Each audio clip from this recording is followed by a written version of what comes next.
Hey, welcome back everyone. If you missed the previous episodes, this is a record of our journey around Austria on our way to the German Alpine road. We try to stay close to the border, but occasionally we were and we will make some detours. Where were we last time? We were staying in St. Anton am Berg, where the local stream covered parts of the city under many meters of mud and rocks during a flash flood just days before. The main road is only open to the public till 7 am in the morning, so if we want to continue our journey in the planned direction, we have to get up pretty early. Not going to happen, so let's check our options. We have 3 roads going west. Either of them would work for us. Option 1 is the motorway. It's closed and I don't really like it, so I don't mind. Option 2 would be the Silvretta Panorama Road, which is technically the closest road to the border, so it would fit our plan perfectly. It would mean a slight detour and a few dozen extra kilometers, but that would be a cheap price to pay. Anyway, this won't work either, because sadly a mud and rock slide made it a dead end a few weeks before. I'm starting to see a pattern here. Option 3 is a national road, which since 3 days is only rideable during the night. And I have some doubts about this rideability. Hundreds of big-ass trucks are transporting wet mud for almost around the clock. I'm not sure the road condition is optimal for a night ride. It's frustrating since my original plan was to go forward approximately 10 kilometers more, then turn north to reach the northern border of Austria and follow that to the west. That roadblock is right in the middle of this 10k.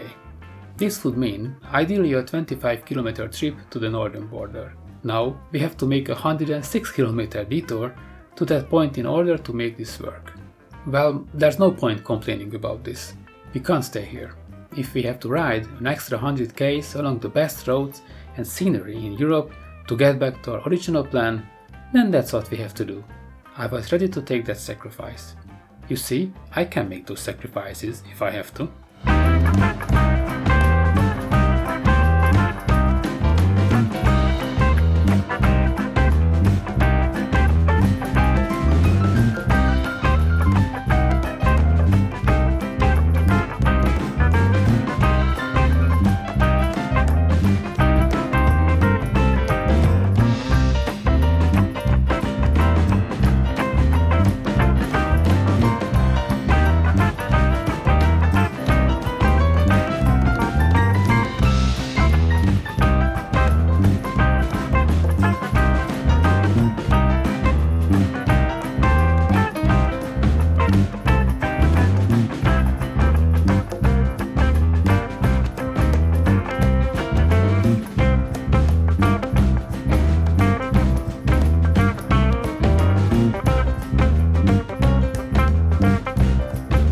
The signs about keeping the noise levels under 95 decibels got me a little worried, but there was no one enforcing it.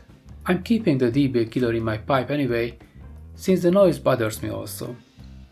I've removed it once to try it out. We rode a long weekend without it through the Balkans. I figured they won't mind it. But when we rolled in every village on engine brake by sounding like a machine gun nest on acid, it got tiresome really quickly. I bolted back in as soon as we got home. So we are riding with a muzzle. But I was not sure a 10-year-old pipe is just how close to the factory specs when it comes to a real-life test. I didn't want to tempt fate, so we behaved, not to attract any unwanted attention to ourselves. This detour was fun, I would recommend it anytime. Maybe there are even more roads which we have missed. There's a potential in this area for sure. The Silvretta Deutsche Alpenstraße was also closed, as I have mentioned before, and I missed that 2 times already. Let's see what we can do next time when we are around.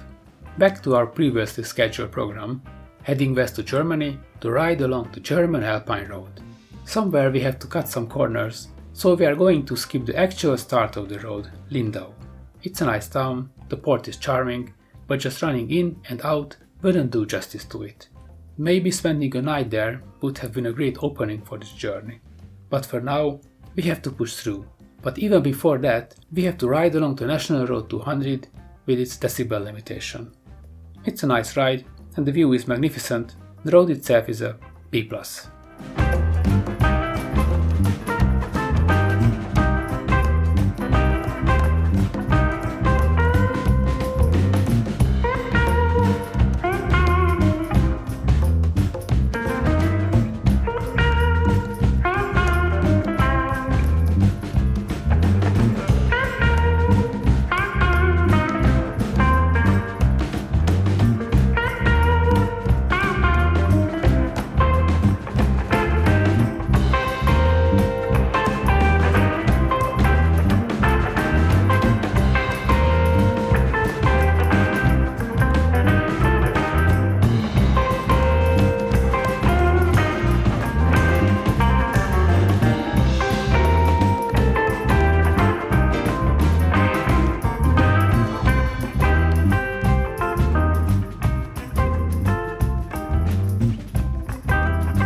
Before reaching Switzerland or Liechtenstein, we turned to the north, crossed the undetectable border to Germany, and joined the German Alpine road.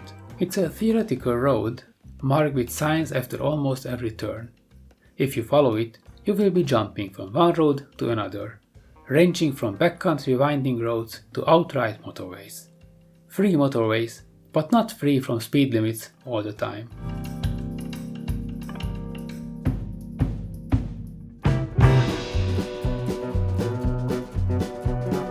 Of course, we have to keep our motive staying close to the Austrian border, so whenever the named road diverted north, away from the Alps naturally, I looked for an alternative. And to be honest, we have driven most of the road a few years back, and these diverting parts are not the best. We can find better here easily. For example, after Sonthofen, we are not heading north to the national main road to Füssen, since we don't want to visit the Castle Neuschwanstein anyway. Did I say that correctly? Schloss Neuschwanstein. Good enough. So we saw that already. Not interested now, we are skipping it. Instead, we are crossing the Austrian border, heading to Tannheim, from where we can continue to ride along Plansee and ride through the Etah forest. Much nicer.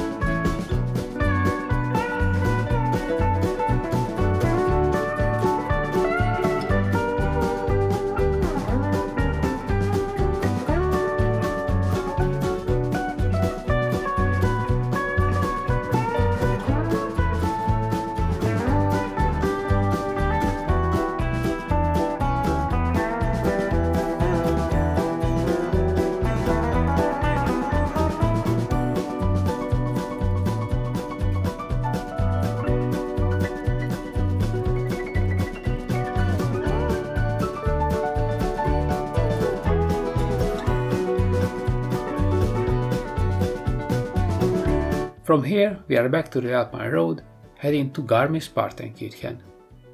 Sound check, please. Garmisch-Partenkirchen. Here you can hop on a cable car to visit Zugspitze.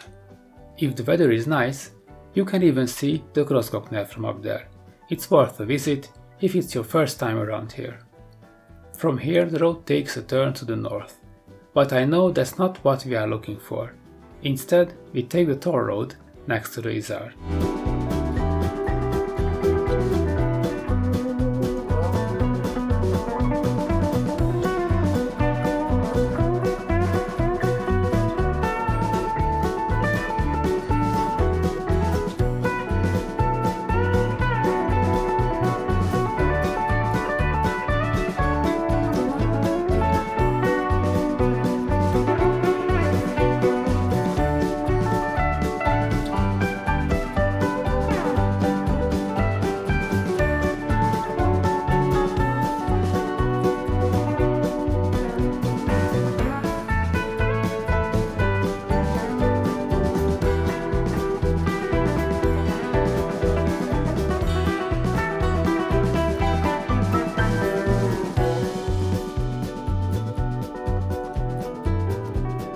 Not worth the money, but still better than the alternative.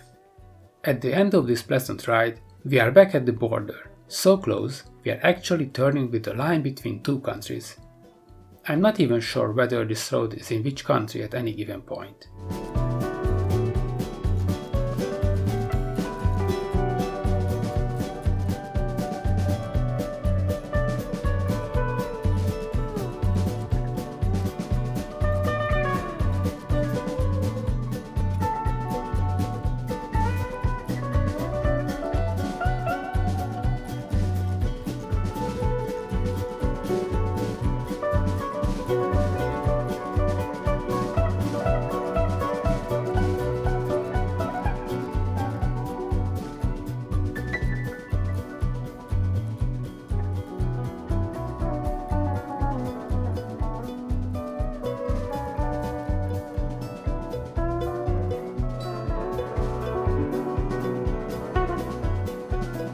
The official German Alpine road is sometimes crowded and not the best for an enjoyable ride because of the speed limits, the traffic, or the towns. These little diversions are running through much nicer places, not deserted but almost rural. I like this phase of Bavaria much more. Our day is getting long, and as you have seen, we didn't take much rest on the way.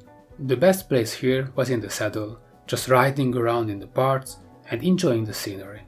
We passed Tegernsee and Schliersee and started to look for a place to rest. The next day will be our second to last on this trip. We will finish the German Alpine road, then cross back to Austria and head east. Come with us next time and see what kind of distractions we can find along the road. Until then, stay safe on the road.